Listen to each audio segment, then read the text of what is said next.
ஓகேங்களா. இது வந்து வெயிட்டேஜ் போர்ஷன், நான் வெயிட்டேஜ் போர்ஷன் சொன்னேன் இல்லையா. இதில் வந்து பார்த்தீங்கன்னா it is considered to be as a weightage portion. Human reproduction வந்து நிறைய ரிப்பீட்டட் கொஷின்ஸ் ஒரு கேட்கக்கூடிய ஒரு சாப்டர் எதுனா இந்த ஹியூமன் ரீப்ரொடக்ஷன். ஓகேங்களா. ஸோ இந்த ஹியூமன் ரீப்ரொடக்ஷன் என்னெல்லாம் பார்க்க போகிறோம் அப்படின்னா, first we have to let me know about the introduction part of the human reproduction. So உங்களுக்கு ஆல்ரெடி நிலைமை என்ன பண்ணுவீங்க அப்படின்னா, ஸோ உங்களோட போர்டில் பார்க்கும்போது 8th ஸ்டாண்டர்ட் இட்செல்ஃப் நீங்கள் படிச்சிருப்பீங்க. ரீப்ரொடக்ஷன் ப்ராசஸ்னால் என்ன, அதில் ப்ரைமரி ரீப்ரொடக்ஷன் ஆர்கன் என்ன, செகண்டரி நீங்கள் கேட்டீங்களே ஃபண்டமெண்டல், அதுதான் இதில் கவரேஜ் ஆகிடும். ஒரு இன்ட்ரடக்ஷன் பார்ட்டில் கவரேஜ் ஆகிடும். சரிங்களா. ஸோ செகண்டரி ரீப்ரொடக்ஷன் பார்ட் என்ன அப்படின்றது full and full everything it should be covered. So what is mean by the term reproduction? The term reproduction means it is ability to procreate. கண்டிப்பாக வந்து பார்த்தீங்க அப்படின்னா procreate அப்படின்றது வந்து பார்த்தீங்க அப்படின்னா நம்மள மாதிரியே வந்து ஒரு சிமிலாரிட்டிஸ் உள்ள ஒரு லிவிங் ஆர்கானிசம்ஸ் ப்ரொடியூஸ் பண்ணுறோம் இல்லையா. அதுதான் நம்ம என்ன சொல்லுவோம் அப்படின்னா ப்ரோ, நாட் ப்ரீ. நமக்கு அப்புறம் வர தலைமுறைகள். So it is considered to be as a procreate. Reproduction is the ability to procreate. மெயினாக வந்து பார்த்தீங்க அப்படின்னா it is essential for all living organisms. இது வந்து பார்த்தீங்க அப்படின்னா எல்லா லிவிங் ஆர்கானிசம்ஸுமே வெரி வெரி இம்பார்ட்டன்ட். ஏன் வெரி வெரி இம்பார்ட்டன்ட் அப்படின்னா, இப்போது நம்ம ஹியூமன் பீயிங்கே எடுத்துக்கோங்க. இப்போ நம்மளோட குழந்தைகள் வளர்ந்தால் மட்டும்தான், ரீப்ரொடக்ஷன் பண்ணி வளர்ந்தால் மட்டும்தான் நம்மளோட ஜென்ரேஷன் ஹெரிடிட்டி எல்லாமே வளரும். நம்மளோட தலைமுறைகள் ஸ்டாப் ஆச்சுன்னா அதுக்கப்புறம் யாருமே இருக்க மாட்டாங்க. ஸோ என்ன ஆகும் அப்படின்னா அந்த லிவிங் ஆர்கானிசமே அழிஞ்சு போயிடும். இப்போ டைனோசர் எடுத்துக்கோங்க. டைனோசர் நம்ம புக்கில் படிக்கிறோம் இல்லையா, டைனோசர் புக்கில் படிக்கிறோம். அதை வந்து நம்ம என்ன பண்ணுறோம், பிக்சரில் பார்க்குறோமே தவிர ஏதாவது டைனோசர் நேராக பார்க்குறீங்களா? பிகாஸ் அதோட ஃபுல்லாக முடிஞ்சு போச்சு. பிகாஸ் அது என்ன பண்ணுறது, யூ ஷுட் நாட் ப்ரோக்ரியேட் அந்த டைம். அப்போ அதாவது லிவிங் ஆர்கானிசம்ஸ் மூலயமா இது என்ன பண்ண முடியல, ரீப்ரொடக்ட் பண்ண முடியலையா, இல்லை என்ன இருக்குது, அழிஞ்சு போன ஒரு உயிரினமாக ஆயிடுச்சு. ஸோ லிவிங் ஆர்கானிசம்ஸ் வந்து பார்த்தீங்கன்னா reproduction very very important. Then sexual abuse. What is mean by the term reproduction? What is mean by the term reproduction அப்படின்னா the fusion between the male and the female gamete. Male and fusion between the male and female gamete தான் நம்ம என்ன சொல்லுவோம் அப்படின்னு பார்த்தீங்க அப்படின்னா reproduction அப்படின்னு சொல்லுவோம்.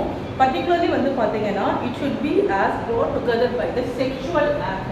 இது எப்படின்னா fusion நடக்கும் அப்படின்னா it should be based upon by the sexual act மூலயமா வந்து பார்த்தீங்க அப்படின்னா ஒரு மேல் கேமெட்டும் ஒரு ஃபீமேல் கேமெட்டும் ஃபியூஷன் நடந்துச்சுன்னா அப்போ ரீப்ரொடக்ஷன் நடக்கும். அது வந்து பார்த்தீங்க அப்படின்னா ஃபெர்டிலைசேஷன் ப்ராசஸ் சொல்லுவாங்க உங்களுக்கு. தென் அப்போ சைபோர்ட் வரும். அதுக்கப்புறம் நிறைய போஸ்ட் ப்ராப்பர்ட்டிஸ் நிறைய உள்ளது. So basic reproduction means is the fusion between the male and female gamete produced by the action of the sexual act. இதை நம்ம என்ன சொல்லுவோம் அப்படின்னா ரீப்ரொடக்ஷன் அப்படின்னு சொல்லுவோம். மெயினாக வந்து பார்த்தீங்க அப்படின்னா humans are considered to be as a viviparous. What is mean by the term viviparous? Viviparous na என்னமா? Giving birth to எல்லாமே giving birth to young ones தான். இப்போ அப்பனா வந்து உங்களுக்கு எல்லாம் வந்து birth கொடுக்கலையா? Egg laying. We are not all egg laying. நம்ம வந்து பார்த்தீங்கன்னா egg laying. We are பண்ணுறது breast feeding. இல்லையா? நம்ம வந்து egg laying கிடையாது. இல்லையா? egg laying gives birth to egg birds without laying the egg. இல்லையா? முட்டை போடாமல் குட்டி போடும். அதுதான் நம்ம என்ன சொல்லுவோம் அப்படின்னா விவிபேரஸ். ஓவிபேரஸ் அப்படின்னா லேயிங் எக்ஸ். இல்லையா? ஸோ நம்ம எக்ஸ்லேருந்து நம்ம எடுப்போம் இல்லையா, அந்த ஒர்க் வரும்போது அதை நம்ம என்ன பண்ணுவோம் அப்படின்னா ஓவிபேரஸ் சொல்லுவோம். Humans are considered to be as a viviparous category நம்ம வருவோம். அண்ட் ஈவன் பார்த்தீங்க அப்படின்னா எக்ஸ்கியூஸ் மீ மேம். ஸோ மெயினாக வந்து பார்த்தீங்க அப்படின்னா மேம் இப்போ நீங்கள் சொல்லிட்டீங்க fusion between the male and female gametes நம்ம என்ன சொன்னோம் அப்படின்னா it is considered to be as a fertilization process நம்ம சொன்னோம். அப்போது வாட் இஸ் மீன் பை எப்படி மேம் நடக்கும் அப்படின்னா by the way of gametes. நம்ம என்ன சொல்லுவோம் அப்படின்னா பை த வே ஆஃப் அந்த reason formation of gametes.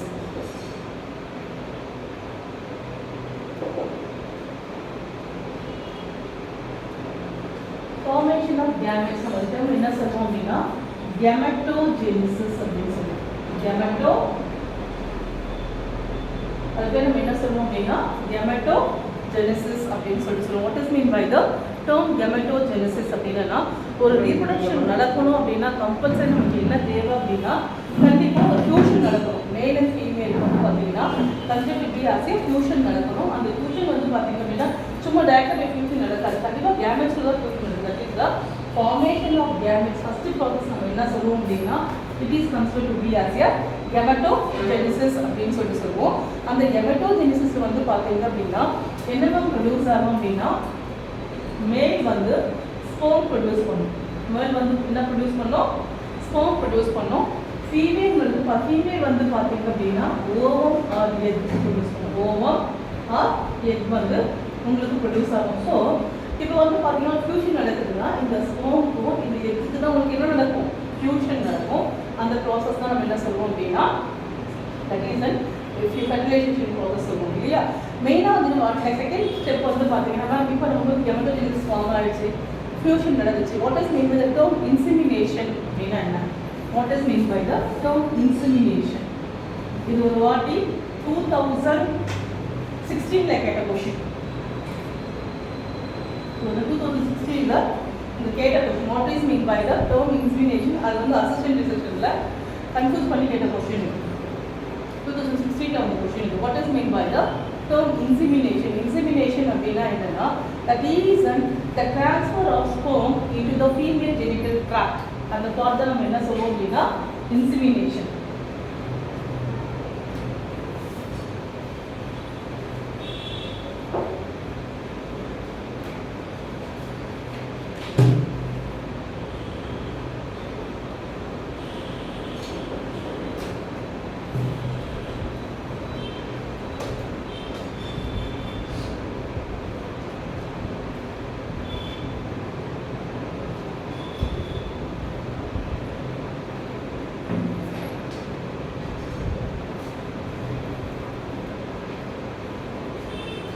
Insemination அப்படின்னா sperm it should be enter into the female genital tract. The term is considered to be as a insemination and இதுக்கு அப்புறமா என்ன ஆகும்னா உங்களுக்கு ஃபியூஷன் நடக்கும். ஸோ ஃபர்ஸ்ட் வந்து பார்த்தீங்க அப்படின்னா கெமட்டோஜெனிசிஸ் ஃபார்ம் ஆகும். செகண்ட் ப்ராசஸ் வந்து பார்த்தீங்க அப்படின்னா இன்சிமினேஷன் அண்ட் தேர்ட் ப்ராசஸ் தான் என்ன அப்படின்னு பார்த்தீங்க அப்படின்னா it is considered to be as a fertilization அப்படின்னு சொல்லுவாங்க. தேர்ட் ப்ராசஸ் பேர் நம்ம என்ன சொல்லுவோம் அப்படின்னா fertilization அப்படின்னு சொல்லுவாங்க. What is mean by the term fertilization அப்படின்னா இது சொல்லுங்க the fusion between the gametes. Fusion between gametes. The reason the sperm and the ovum it should be fusion. It forms as a fertilization. அப்போ fertilization முடிஞ்சோடனே என்ன form ஆகும்னா ஒரு coverage உருவாகும். அது பேர் நம்ம என்ன சொல்லுவோம் அப்படின்னா ஜைகோட் அப்படின்னு சொல்லுவோம். அது பேர் நம்ம என்ன சொல்லுவோம் அப்படின்னா ஜைகோட் அப்படின்னு சொல்லுவோம். இது வந்து புரிஞ்சுதாப்பா? ஏதாவது டவுட் இருக்கா உங்களுக்கு? Anybody have doubt in this chapter? ஏதாவது டவுட் இருக்குங்களா உங்களுக்குமா? என்னது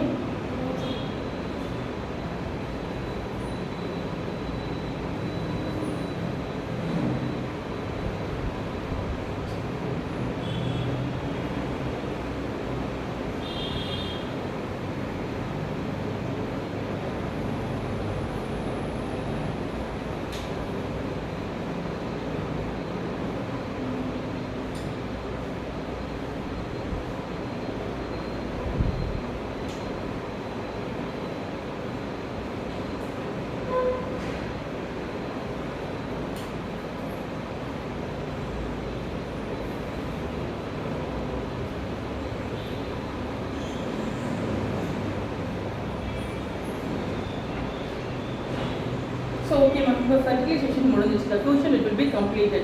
Then what is the further process? அதுக்கப்புறம் ஃபர்தரா என்ன ப்ராசஸ் நடக்கும் அப்படின்னு பார்த்தீங்க அப்படின்னா formation and development of blastocyst. இது வரைக்கும் அந்த term கேள்விப்பட்டிருக்கீங்களா? What is meant by the term blastocyst? Blastocyst கேள்விப்பட்டிருக்கீங்களா? Blastocyst என்னப்பா? என்ன அப்படின்னா ஃபர்டிலைசேஷன் ப்ராசஸ் முடிஞ்ச பிறகு வந்து பார்த்தீங்க அப்படின்னா 3 daysக்குள்ள number of cells 9 to 3rd day வந்து பார்த்தீங்க அப்படின்னா 9 to 11 cells வந்து ஃபார்ம் ஆகும். அந்த டேர்ம்ஸ் அண்ட் கண்டிஷன்ஸ் பேர் நம்ம என்ன சொல்லுவோம் அப்படின்னா உங்களுக்கு பிளாஸ்டோசிஸ்ட்.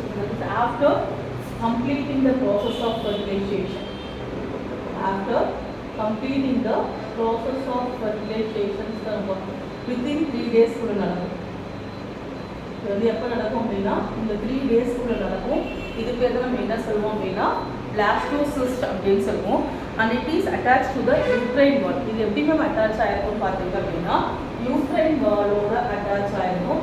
அது பேர் நம்ம என்ன சொல்லுவோம் அப்படின்னா இம்ப்ளான்டேஷன் அப்படின்னு சொல்லுவோம். இதோட நேம் நம்ம என்ன சொல்லுவோம் அப்படின்னா இம்ப்ளான்டேஷன் அப்படின்னு சொல்லுவோம். ஓகேவா? ஸோ எம்ப்ரியானிக் டெவலப்மெண்ட் இதில் இன்னொரு ஸ்டேஜ் இருக்குது. ஓகே மேம், ஃபியூஷன் முடிஞ்சிருச்சு, பிளாஸ்டோசிஸும் முடிஞ்சிருச்சு. ஸோ அதுக்கு அடுத்த உண்டான ஸ்டேஜ் என்ன இல்லையா? அதுக்கு அடுத்த உண்டான ஸ்டேஜ் என்ன சொல்லுவோம் அப்படின்னா that is considered to be as a gestation period. அது போல that is an embryonic development stage அப்படின்னு சொல்லுவாங்க. என்ன சொல்லலாம் அப்படின்னா எம்ப்ரியானிக் டெவலப்மெண்ட் அப்படின்னு சொல்லலாம். எம்ப்ரியானிக் டெவலப்மெண்ட் ஸ்டேஜ் நம்ம என்ன சொல்லுவோம் அப்படின்னா கெஸ்டேஷன் பீரியட் அப்படின்னு சொல்லுவோம். So what is mean by the gestation அப்படின்னா ப்ரெக்னன்சி பீரியட் சொல்லுவோம் இல்லையா? ஸோ ஒரு ஃபர்டிலைசேஷன் ப்ராசஸ் முடிஞ்ச பிறகு மேக்ஸிமம் வந்து பார்த்தீங்க அப்படின்னா 8 to மேக்ஸிமம் 9 to 10 months அந்த குழந்தை வந்து யூட்ரைனுக்குள்ளே சேஃபாக இருக்கும் இல்லையா? அந்த பீரியட் தான் நம்ம என்ன சொல்லுவோம், ப்ரெக்னன்சி பீரியட் தான் நம்ம என்ன சொல்லுவோம் அப்படின்னா கெஸ்டேஷன் பீரியட் அப்படின்னு சொல்லுவோம். சரிங்களா? ஸோ நம்ம அந்த கெஸ்டேஷன் பீரியட் முடிஞ்ச உடனே பார்த்தீங்கன்னா கம்பல்சரி மேக்ஸிமம் 10 months அவ்வளோதான். Maximum 9.5 months it's reach to rare activity for 10 months முடிஞ்ச பிறகு என்ன பண்ணும், the baby should have come out, otherwise normal delivery goes for சீசஸ் கேஸ். கண்டிப்பாக சிசேரியன் கண்டிப்பாக போக தான் செய்யும் இல்லையா? ஸோ அதுதான் நம்ம என்ன சொல்லுவோம் அப்படின்னா the baby born. என்ன நம்ம சொல்லுவோம், that is the delivery of the baby. அது பேர் நம்ம என்ன சொல்லுவோம் அப்படின்னா the term is considered to be as a parturition. Delivery of baby நம்ம என்ன சொல்லுவோம் அப்படின்னா parturition அப்படின்னு சொல்லுவோம். The term is considered to be as a parturition சொல்லுவோம். So all this reproductive occurs only after the puberty. Okay ma'am, இந்த process எல்லாம் நடக்குது. ஃபர்ஸ்ட் நமக்கு என்ன ஆகுது, கெமட்டோஜெனிசிஸ் கேமெட்ஸ் ஃபார்ம் ஆகுது. தென் வந்து பார்த்தீங்கன்னா fusion meeting male female fertilisation form ஆகுது, ஜைகோட் ஃபார்ம் ஆகுது. ஜைகோட் முடிஞ்சோடனே பிளாஸ்டோசிஸ் போகுது, பிளாஸ்டோசிஸ்க்கு இம்ப்ளான்டேஷன் வருது. தென் வந்து பார்த்தீங்கன்னா gestation period, then final goes for the delivery of parturition வரைக்கும் வந்துருச்சு இல்லையா? இவ்வளவும் நடக்கணும் அப்படின்னா வாட் இட் ஷுட் எப்போ மேம் இதெல்லாம் நடக்கும் அப்படின்னா compulsory you have to apply the puberty. ஓகேவா? இது வந்து பார்த்தீங்கன்னா மேக்ஸிமம் 13 to 14 years தான் உங்களுக்கு ஸ்டார்ட் ஆகும். இது சைல்ட்ஹுட் ஏஜில் கண்டிப்பாக உங்களுக்கு நடக்கிற பாசிபிலிட்டிஸ் கிடையாது. The term is considered to be as a puberty. ஓகேவா? ஸோ அதுக்கு நம்ம என்ன சொல்லுவோம் அப்படின்னா இவ்வளோ puberty அப்படின்னு சொல்லிட்டு சொல்லுவோம். ஓகேவா? So this are remarkable between the reproductive universe between the male and female. Ma'am அப்போ நீங்கள் இவ்வளோ சொன்னீங்க இல்லையா? அப்போ வந்து மேலுக்கும் ஃபீமேலுக்கும் ஒரே மாதிரி கேட்டகரி இருக்குமா, ஒன்று மாதிரியே இருக்குமா அப்படின்னா நாட் அட் ஆல். கண்டிப்பாக இட் ஷுட் பி வேரி. ரெண்டுத்துக்குமே வந்து பார்த்தீங்க அப்படின்னா உங்களுக்கு வேரி ஆகும். என்ன அப்படின்னா பிகாஸ் நமக்கு வந்து பார்த்தீங்க அப்படின்னா ஸ்போம் ஃபார்மேஷன் கண்டினியூஸ் இன் ஓல்ட் மேன். இப்போ நமக்கு வந்து நம்ம மோல்ட் என்ன சொன்னோம் அப்படின்னா ஸ்போம் அப்படின்னு சொன்னோம் இல்லையா? அந்த ஸ்போம் வந்து பார்த்தீங்க அப்படின்னா மென் ஜென்ஸ்க்கு வந்து பார்த்தீங்கன்னா லைஃப் லாங் வந்து ப்ரொடியூஸ் ஆகிட்டே தான் இருக்கும். அது வந்து ஸ்டாப் ஆகக்கூடிய ஒரு விஷயம் கிடையாது. மேற்கு வந்து பார்த்தீங்க அப்படின்னா மேல் ரிப்ரொடக்டிவ் ஆர்கன் ஃபங்க்ஷனில் தான் இருக்கும். அது லைஃப் லாங் அவங்க வந்து ப்ரொடியூஸ் ஆகிட்டே தான் இருக்கும். ஸ்போம் வந்து எப்பயுமே வந்து ஸ்டாப் ஆகாது. ஆனால் ஃபீமேலுக்கு வந்து பார்த்தீங்க அப்படின்னா particularly it should B into 50 years, rare cases 55 to 56 years. அது வந்து டிபெண்ட்ஸ் அப்பான் த ஹார்மோன் அந்த all for the genetic and even the health issues அவங்க பேஸ் பண்ணி தான் இருக்கும். ஃபீமேலுக்கு வந்து பார்த்தீங்கன்னா மேக்ஸிமம் 50 to 55 years. ஆனால் உங்களுக்கு புக்கில் கொடுத்தது 50 years தான் கொடுத்துருப்பாங்க. 50 years அப்புறம் வந்து நம்ம எஜ்ஜாக உங்களுக்கு ப்ரொடியூஸ் ஆகாது அப்படின்னா மேக்ஸிமம் நடக்கலாம். ஸோ அவங்களுக்கு அந்த மெனோபாஸ் டைம் முடிஞ்சிடும். அது வந்து அப்புறம் என்ன ஆகும் அப்படின்னா இப்போ உங்களுக்கு ஒரு 13 வயசில் வந்து நீங்கள் மெச்சூர் ஆகுறீங்க அப்படின்னா உங்களுக்கு மந்த்லி பீரியட்ஸ் வந்துட்டே தான் இருக்கும். அந்த மந்த்லி பீரியட் ஸ்டார்ட் ஆகும்போது அது ஸ்டாப் ஆகுது அப்படின்னா கம்பல்சரி கோஸ் ஃபார் ப்ரெக்னன்சியாக தான் உங்களுக்கு இருக்கும். ஸோ ப்ரெக்னன்சி முடிஞ்சு உங்களுக்கு வந்து ஹேர் யூஷுவல் வந்து உங்களுக்கு வந்து மென்ஸ்ட்ரல் சைக்கிள் எவ்ரி மந்த் உங்களுக்கு வந்துட்டே தான் இருக்கும். அந்த எவ்ரி மந்த் வந்துட்டே இருக்கும்போது ஒரு குறிப்பிட்ட ஸ்டேஜுக்கு அப்புறம் கண்டினியூஸாக every month it's not flow. அது வந்து போக போக ஒன்றும் குறைய ஆரம்பிக்கும் உங்களுக்கு. ஸோ மேக்ஸிமம் எந்த இயரில் அது முடியும்னு பார்த்தீங்க அப்படின்னா 50 years மேக்ஸிமம் முடியும். Some of the rare cases it's reach to 50 to 58 years வரைக்கும் போகும். சரியா?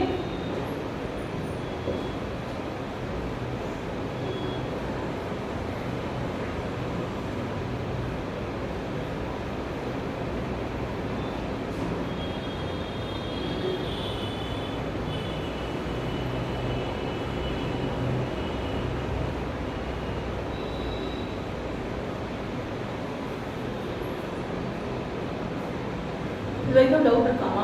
இது இன்ட்ரொடக்ஷன் பார்ட் மட்டும் தான் படிக்கணும். நம்ம லெசன் குள்ளேயே போகல. Just we are going for the இன்ட்ரொடக்ஷனில் தான் நம்ம இன்னும் இருக்கும். ஏதாவது டவுட் இருக்கா? ஸோ நெக்ஸ்ட் வந்து பார்த்தீங்கன்னா ஓகே மேம் இவ்வளோ நடக்குது, அப்போ இதுக்கு செக்ஸ் ஆர்கன் ஒன்று வேணும் இல்லையா? So what is mean by sex ஆர்கன்னா என்ன, அது எப்படி இல்லாமல் நம்ம பிரிக்க முடியும் அப்படின்னா it is considered to be as 2 டைப்பாக பிரிக்க முடியும். ஒன்று வந்து பார்த்தீங்க அப்படின்னா பிரைமரி செக்ஸ் ஆர்கன், செகண்ட் வந்து பார்த்தீங்க அப்படின்னா செகண்டரி செக்ஸ் ஆர்கன் சொல்லிட்டு நம்ம செக்ஸ் ஆர்கன்ஸ் எப்படி பிரிக்கலாம் அப்படின்னா 2 டைப்பாக பிரிக்கலாம்.